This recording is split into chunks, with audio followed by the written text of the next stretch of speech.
दुपारचं जेवण करून रोशन असाच निवांत बसला होता. तोच त्याने त्याच्या फोनवर फेसबुक चालू केले आणि तो काही मित्रांनी केलेल्या पोस्ट चाळू लागला. असंच फेसबुकवर वेळ घालवताना त्याची नजर एका जाहिरातीवर गेली. ती एका टुरिझम कंपनीची जाहिरात होती. आम्ही फक्त पर्यटनच नाही तर अनेक निसर्गाच्या सानिध्यात खेड्यापाड्यात दडलेल्या रहस्यमय गोष्टी जसे की जुनी मंदिरं, जुने वाडे, गुंफा, खजिना किंवा काही जुन्या चालीरीती, परंपरा यांचे दर्शन आमच्या पर्यटकांना घडवतो. तर उशीर करू नका, लवकर तुमचं नाव रजिस्टर करा, कारण पुढच्याच महिन्यात आमची अशीच एक सहल एका रहस्यमय ठिकाणी निघणार आहे. अशी एकंदर ती जाहिरात होती. रोशनला ते सर्व खूपच थ्रिलिंग वाटलं. त्याने लगेचच ती जाहिरात आपल्या मित्रांच्या व्हॉट्सअप ग्रुपवर शेअर केली. मित्रांनो, हे काहीतरी थ्रिलिंग वाटतं आहे. आपण जायचं का पुढच्या महिन्यात या सहलीला? रोशनने मेसेज सेंड केला. तसं त्याच्या काही मित्रांना ती कल्पना खूप आवडली. रोशनला पकडून एकूण 5 जण पुढच्या महिन्यात जाणाऱ्या त्या सहलीसाठी तयार होते. रोशन, प्रवीण, यश, दिनेश आणि किरण अशा 5 जणांनी त्या सहलीसाठी आपली नावे नोंदवली. पण अजूनही त्या सहलीचे डेस्टिनेशन मात्र अजूनही गुलदस्त्यातच ठेवण्यात आले होते. सहलीच्या दिवशीच तुम्हाला त्या रहस्यमय जागेविषयी माहिती सांगण्यात येईल अशी त्या टुरिझम कंपनीची अट होती. या 5ही जणांची उत्सुकता आता शिगेला पोहोचली होती. अरे काय असेल रे ती रहस्यमय जागा? यश बोलला. मला तर वाटतं एखादा जुना महाल वगैरे असेल, नाहीतर एखादा जुना वाडा वगैरे. दिनेश अंदाज लावत होता. हे सर्व कॉमन वाटतंय रे. मला तर वाटतं ती काहीतरी वेगळीच जागा असणार, रोशन बोलला. तर असेच एक्साइटमेंटमध्ये ते दिवस निघून गेले आणि शेवटी तो सहलीचा दिवस आलाच. ते 5ही जण सकाळी त्या टुरिझम कंपनीच्या ऑफिसजवळ येऊन पोहोचले. त्यांच्याप्रमाणेच आणखी 15 जण तिकडे सहलीला जाण्यासाठी जमले होते. मग सकाळचा चहा नाश्ता ऑफिसमध्येच करून 10 वाजताच्या दरम्यान त्यांची बस तिकडून सुटली. त्यांच्यासोबत कंपनीचा एक गाईडसुद्धा होता, जो त्यांना त्या प्रवासात त्या जागेविषयी माहिती देणार होता. 8-9 तासांच्या त्या प्रवासानंतर संध्याकाळी ती लोक एका छोट्याशा खेडेगावात पोहोचले. त्यांची बस आता गावच्या कच्च्या रस्त्याला लागली होती. संध्याकाळच्या त्या काळोखात खिडकीबाहेर गावातील त्या छोट्या छोट्या घरांचा प्रकाश दिसत होता. असंच 10-15 मिनिटं त्या कच्च्या रस्त्यावर प्रवास करून त्यांची बस मोकळ्या जागी येऊन थांबली. सर्वजण आता खाली उतरले.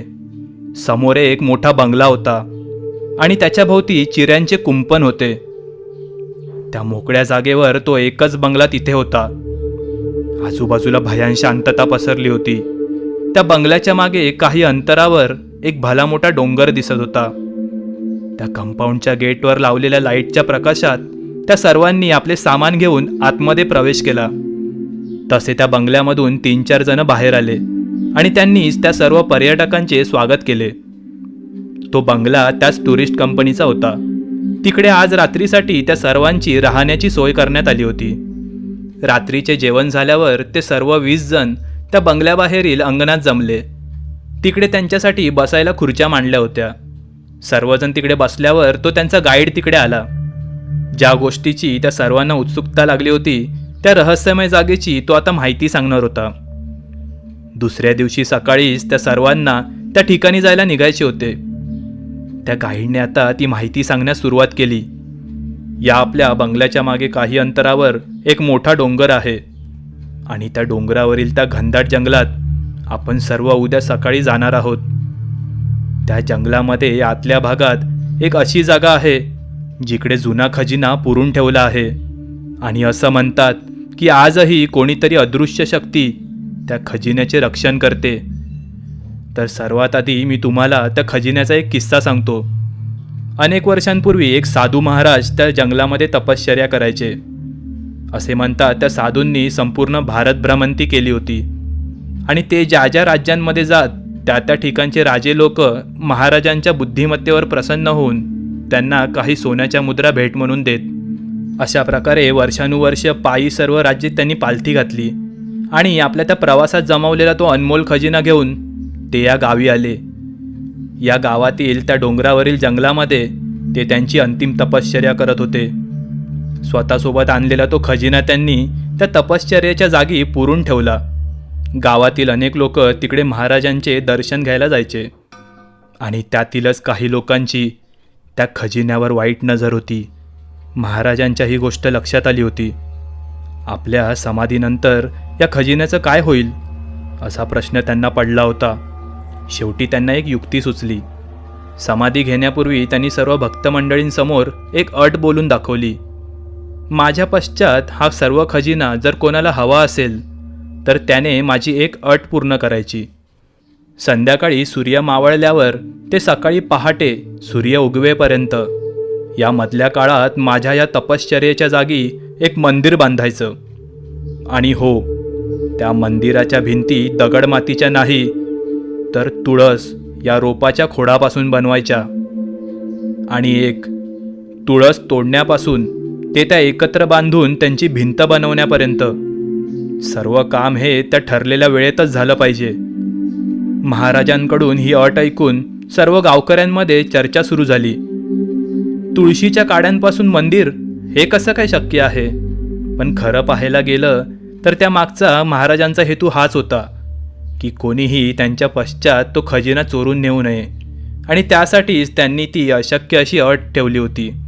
असंच काही दिवसांनी महाराजांनी त्या ठिकाणी समाधी घेतली. पण असं म्हणतात की अजूनही महाराज त्या खजिन्याचं रक्षण करत असतात. तिकडे एकदा एका महाभागाने त्या खजिन्यामधील काही सोन्याची नाणी पळवण्याचा प्रयत्न केला. पण आश्चर्यच, त्याने ती नाणी हातात घेऊन जसं ती समाधीची वेस ओलांडली तसं त्याची ती हाताची मूठ उघडेनाशीच झाली. तो ती मूठ उघडून हातात धरलेली ती नाणी काढण्याचा प्रयत्न करत होता, पण जणू काही कोणीतरी त्याचा हात घट्ट धरून ठेवावा तशी त्याची ती मूठ बंदच राहिली होती. शेवटी त्याची रडवेल्यासारखी अवस्था झाली. त्याला त्याची चूक कळली होती. त्याने पुन्हा त्या समाधीच्या जागी जाऊन नाक घासून माफी मागितली. तसा चमत्कार झाला. त्याची ती मूठ अचानक सैल पडली. त्याने लगेच ती नाणी पुन्हा जमिनीखालील खड्ड्यात ठेवली. त्या प्रसंगानंतर मात्र कोणत्याही व्यक्तीने असे चोरी करण्याचे दुस्साहस कधीच केले नाही. मागे सरकारने सुद्धा ती जागा आपल्या प्रभावाखाली घेऊन तिकडे उत्खनन करून खजिना शोधण्याचे ठरवले, पण त्यांना काही केल्या यश आले नाही. काही ना काही कारणाने त्यांच्या कामात विघ्न येत. गावातल्यांनाही त्या गोष्टीचा त्रास होऊ लागला. म्हणून शेवटी सर्व गावकऱ्यांनी मिळून सरकारच्या त्या उत्खननाला विरोध केला आणि त्यांचा तो खजिना मिळवण्याचा डाव हाणून पाडला. त्या दिवसानंतर मात्र तिकडे कोणीही खजिना मिळवण्याचा प्रयत्न केला नाही. उलट गावामधील सर्व तिकडे जाऊन महाराजांच्या समाधीची पूजा करतात. तिकडे जाऊन केलेला नवस हा नक्की पूर्ण होतो अशी गावातल्यांची श्रद्धासुद्धा आहे. त्या गाईडकडून ही सर्व कथा ऐकून सर्वच जण भारावून गेले होते. कधी एकदा सकाळ होते आणि आपण त्या जंगलात जाऊन ती जागा आणि तो खजिना पाहतो असे त्या सर्वांना झाले होते. चला आता सर्वांनी आराम करा, कारण उद्या सकाळी आपल्याला खूप पायपीट करायची आहे, तो गाईड बोलला. तसं ते सर्व झोपायला गेले. सकाळ झाली. बाहेर सगळीकडे मस्त धुकं पडलं होतं. सकाळचा चहा नाश्ता करून ते 20 जण आणि त्यांचा तो गाईड सर्वजण जंगलामधील त्या समाधीच्या दिशेने चालू लागले. वाटेतील ती निसर्गरम्य दृश्य पाहत पाहत ते जंगलाच्या सुरुवातीला येऊन पोहोचले. तसा तो गाईड जागीच थांबला आणि तो सर्वांना समजावू लागला. या पुढचा प्रवास हा दाट जंगलामधला आहे. तिकडे काही वन्य प्राणीसुद्धा असू शकतात किंवा तिकडे रस्ता चुकण्याचीही शक्यता आहे. त्यामुळे सर्वांनी काळजी घ्या, सर्वांनी एकत्र राहा आणि माझ्या मागोमागच चाला. तसं सर्वांनी होकारार्थी माना हलवल्या. ते सर्व आता त्या घनदाट अरण्यातून चालत होते. मध्येच झाडांवरून विविध पक्ष्यांचा आवाज कानी पडत होता, तर मध्येच आजूबाजूच्या झाडीतून सळसळ आवाज येऊन जायचा. ते सर्व जरा मनातून घाबरलेलेच, पण मनात त्या जागेवर पोहोचायची उत्सुकतासुद्धा होतीच. असंच मग काट्याकुट्यातून वाट काढत ते सर्वजण त्या महाराजांच्या समाधीपर्यंत पोहोचले. तसं त्या गाईडने त्या समाधीला वंदन केलं आणि स्वतःसोबत आणलेली ती फुले वाहिली. तसं त्या बाकी सर्वांनीही समाधीचं दर्शन घेतलं. मग तो गाईड पुढे आला. त्याने त्या समाधीच्या समोर ठेवलेले 4 मोठे दगड बाजूला केले आणि तो बोलला, हा बघा खजिना. या खड्ड्यांमध्ये सोन्याची हंडी आहेत आणि त्यात सोन्याची नाणी आणि काही भक्तांनी इकडे दान केलेली फार पूर्वीपासूनची नाणीसुद्धा आहेत यात. तसं ते सर्व एक एक करून तो खड्ड्यामधील खजिना पाहू लागले. त्या खड्ड्यात बरीच जुनी नाणी होती आणि अधूनमधून ती पिवळसर सोन्याची नाणीसुद्धा नजरेस पडत होती. प्रवीणला इतिहासाची खूप आवड होती आणि त्यात त्याला आज त्या खजिन्यामध्ये अनेक जुन्या काळातील नाणी दिसत होती. सगळेजण अगदी मंत्रमुग्ध होऊन तो खजिना पाहत होते.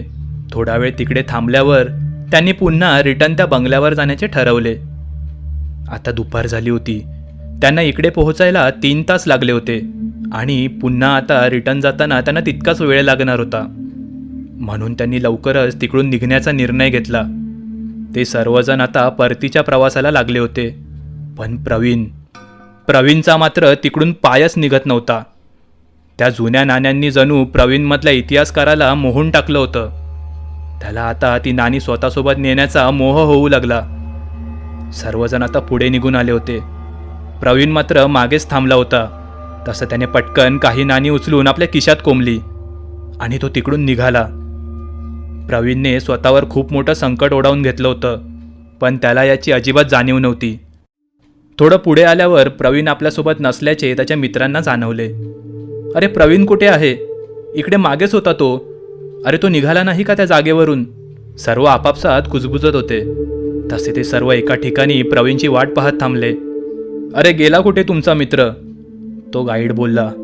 तसं त्यांना त्या मागच्या वाटेवरून प्रवीण येताना दिसला. अरे आलो मी. जरा मागे माझी शूजची लेस निघाली होती, तीच बांधत होतो, असं लांबूनच बोलत प्रवीण त्यांच्याजवळ येत होता. आणि तोच अचानक झाडाची फांदी तुटून ती प्रवीणच्या अंगावर पडली. प्रवीण तसा जागेवरच कोसळला. सर्वांच्या डोळ्यासमोर तो अचानक अपघात झाला होता. तसं ते सर्व धावत प्रवीणजवळ आले. त्यांनी ती फांदी उचलून बाजूला केली. प्रवीणच्या हाताला खूप दुखापत झाली होती. त्या गाईडने स्वतःसोबत आणलेलं मेडिकल किट बाहेर काढलं आणि प्रवीणच्या हाताला मलमपट्टी केली. प्रवीण वेदनेने कळवळत होता. रोशनने प्रवीणला पाणी पाजलं. ते सर्व थोडा वेळ तिकडेच थांबले होते. आता दुपारचे 3 वाजले. त्यांना खरं तर एव्हाना बंगल्यावर पोचायला पाहिजे होते, पण प्रवीणसोबत घडलेल्या त्या अपघाताने त्यांना उशीर झाला होता. सर्वांना आता भूकसुद्धा लागली होती आणि मगाचपासून केलेल्या पायपिटीमुळे ते सर्व खूप दमले होते. थोड्या वेळाने प्रवीणचं दुखणं कमी झाल्यावर ते सर्व पुन्हा परतीच्या प्रवासाला लागले. प्रवीण मात्र आता मनातून पूर्ण घाबरला होता. आपण ती नाणी स्वतःसोबत आणली, त्यामुळे तर ती फांदी माझ्या अंगावर पडली नाही ना, असा विचार प्रवीणच्या मनात येत होता. ते सर्व त्या वाटेवरून चालत होते आणि तेव्हाच पुढे चालणारा तो गाईड अचानक जागीच थांबला. हे कसं शक्य आहे? मगाशी तर या मोठ्या झाडाच्या बाजूने पायवाट गेली होती. मगाशी येताना आपण त्याच वाटेवरून आलो इकडे. मग आता ती वाट अचानक गायब कशी झाली? तो गाईड घाबरत बोलत होता. आपण हरवलो तर नाही ना? रोशन बोलला. 1 मिनिट, मी माझ्या कंपासवर दिशा चेक करतो, असे बोलून त्या गाईडने कंपास बाहेर काढला. आणि आश्चर्यच, त्या कंपासमधील तो दिशादर्शक बाण अगदी घड्याळाच्या काट्यासारखा गोल गोल फिरत होता. हे सर्व काय घडते आपल्यासोबत? तो गाईड बोलला. इकडे प्रवीणला मात्र आता खात्रीच पटली होती की हे सर्व त्याच्या चुकीमुळे घडत आहे. तसा प्रवीण खाली बसला आणि डोक्याला हात लावून जोरजोरात रडू लागला. ही सर्व माझीच चुकी आहे. मी मूर्खासारखं त्या समाधीजवळच्या नाण्यांची चोरी केली आणि म्हणूनच ती अदृश्य शक्ती आपल्या सर्वांना शिक्षा देते आहे. प्रवीण रडतच बोलत होता. तसं रागाने रोशन त्याला मारायला पुढे आला, पण बाकीच्यांनी त्याला अडवलं. इतका मूर्ख कसा रे तू? काल आपल्याला गाईडने इतकं समजावलं, ताकीद दिली, जुन्या गोष्टी सांगितल्या, पण तरी तू त्या ठिकाणी चोरी केलीस? अरे लाज वाटते मला तुला मित्र म्हणून घेण्याची. आज तुझ्यामुळेच आपण सर्व इकडे अडकलो आहोत. रोशन प्रवीणला ओरडत होता. प्रवीण मात्र काहीच न बोलता नुसता रडत बसला होता. आता करायचे काय? अगोदरच संध्याकाळचे 5 वाजून गेले होते. पुन्हा वरती समाधीजवळ जायचे म्हणजे 1 तास लागणार आणि मग काळोख पडल्यावर इकडून निघणं म्हणजे अशक्यच. त्यात रात्रीचं इकडे अनेक वन्य प्राण्यांचा वावरसुद्धा असतो. पण आपल्याला त्या समाधीजवळ जाऊन त्या महाराजांची नाणी पुन्हा खजिन्यात ठेवलीच पाहिजेत, नाहीतर आपण कोणीच नाही वाचणार, तो गाईड बोलला. तसं त्या सर्वांनी पटापट पुन्हा त्या समाधीजवळ जाण्याचा निर्णय घेतला. घड्याळाचा काटा जसजसा पुढे सरकत होता तसतसे सर्वांचे हृदयाचे ठोके वाढत होते. असंच धावत पडत दम टाकत ते सर्व पुन्हा त्या समाधीजवळ पोहोचले. प्रवीणने ती सर्व नाणी पुन्हा त्या दगडाखालील खड्ड्यात ठेवली आणि हात जोडून मनोभावे महाराजांची माफी मागितली. पण आता इकडून निघायचं कसं? अगोदरच 6 वाजून गेले आहेत. काळोख पडायला लागलाय. काळोखातून वाट पण नाही सापडणार आपल्याला. दिनेश बोलला. त्या गाईडला सुद्धा आता काय करावं ते सुचतच नव्हतं. इतक्या घनदाट जंगलात मोबाईलला नेटवर्क असण्याचा तर काही प्रश्नच नव्हता. कोणाच्याही फोनला सिग्नल मिळत नव्हता.